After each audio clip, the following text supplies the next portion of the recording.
વગર વરસાદે ગાજરાવાડીમાં ભરાયા દૂષિત પાણી। વડોદરામાં વગર વરસાદે ગાજરાવાડીમાં ભરાયા દૂષિત પાણી। ગાજરાવાડી સુવેશ પમ્પિંગ સ્ટેશનમાંથી છોડવામાં આવ્યા પાણી। પમ્પિંગ સ્ટેશનમાંથી બંને રોડ પર પાણી છૂટતા વાહન ચાલકો અટવાયા। આગળ પાણી જતું નહીં હોવાથી સુવેશ પમ્પિંગ સ્ટેશનનો એક પ્લાન્ટ બંધ કરી દેવામાં આવ્યો। દૂષિત પાણીને પગલે રોગચાળો ફાટી નીકળવાની રહીશોને દહેશત। ચૂંટણી વખતે મત માંગવા આવનાર કાઉન્સિલરો પણ દેખાતા નહીં હોવાના નાગરિકોના આક્ષેપો છે। અમે દશામાના મંદિર પાસે શિવનગરમાં રહીએ સાહેબ, અને આ જ્યારે હોય ત્યારે પાણી છોડે છે સાહેબ, ગંદકીનું। કોણ છોડે છે એ હવે એ ખબર નહીં, એ પંપિંગવાળા છોડે છે સાહેબ।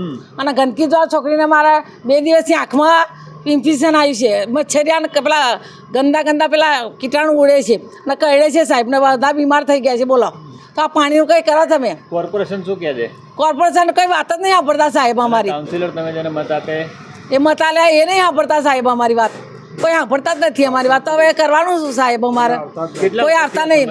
આ કેટલા 2 વર્ષથી છે આવું, 2-3 વર્ષથી આવું જોઈએ છે અમે સાહેબ। પાણી છોડી સવિતાબેન મનભાઈ વાઘેલા અમારું નામ। ગાજરાવાડી દશામાના મંદિર પાસે રહેવાનું સાહેબ।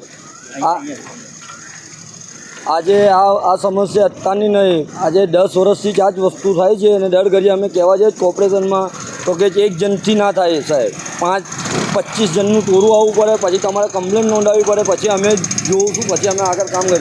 આ તમે પણ જોઈ શકો છો કેટલી ગંદકી થાય છે। જો એક જ પત્તા પર અવર જવર થાય છે ને, અહીં ગંદુ પાણી દર વર્ષે છોડે છે ને, બધા ચોમાસામાં તો ઓર પાણી છોડે છે ને, ત્યારે ઘરોમાં જતું રહે છે। એવા ગંદા પાણીમાં અમે રહીએ છીએ, બરાબર સાહેબ? આનું કોઈ નિવેદન કોઈ કરવાવાળું છે નહીં। જો અત્યારે સાહેબ કહે છે આગળથી પાણી વધારે છે એટલે અમારે છોડવું પડ્યું, તો અમે અહીંયા કંઈ જનાવર રહેતા નથી સાહેબ મારા, અમે માણસ જ રહે છે। આ પાણી ગંદુ પાણી એમની સોસાયટીમાં હશે, એ દિવસ એ લોકો પણ આ એક્ઝેશન ઉઠાવશે, ત્યારે તમે શું કરશો સાહેબ? ને આ રોડનું કેટલા દિવસથી અમે કીધેલું છે કે સાહેબ અહીંયા ખાલી વધારે નહીં, અમારો રોડ નહીં બનાવો, ખાલી આજુબાજુમાં ડામર તો નાખેલો, તો એકવાર રસ્તો વ્યવસ્થિત રહે, કોઈ કચરો નાખે ને, આ લોકો આ કચરો પણ નાખે છે ને ગંદકી ફેલાય છે સાહેબ। ચૂંટાયેલા કાઉન્સિલરો શું કહે તમે? અહીંયા બધા કહેવા જાય ને તો બધા કહે છે એક જણનું કામ નથી, અહીંયા 25 જણ આવવું પડે ત્યારે કામ થાય। રૂપિયા આપે છે તો લોકો ઉપરથી ખાઈ જાય છે ઉલટી, એનું કંઈ કામ થતું જ છે નહીં યાર આટલા વર્ષથી। શું કહેશો કાઉન્સિલરો માટે? હવે વોટ લેવા આવશે તો હવે ચંપલ પડશે, બીજું તો કશું જ નહીં પડવાનું। પાણી તો પ્લાન્ટમાંથી ટ્રીટમેન્ટ થઈને જ પાસ થયું છે। ટ્રીટમેન્ટ થયા પછીની જે ચેમ્બર છે એ ઉભરાઈ છે, એટલે પમ્પિંગમાંથી એક પંપ મેનેજ કરી અને હાલ પૂરતું એનું ઉભરાવાનું બંધ કરી દેવામાં આવેલ છે। શેના કારણે પાણી ઉભરાયું છે? હવે એ અત્યારે ચેમ્બરમાં શું પ્રશ્ન છે, માણસો ત્યાં કામ કરી રહ્યા છે અને ડ્રેનેજ પ્રોજેક્ટને બી આગળની લાઈન ચેક કરવા માટે જણાવેલ છે।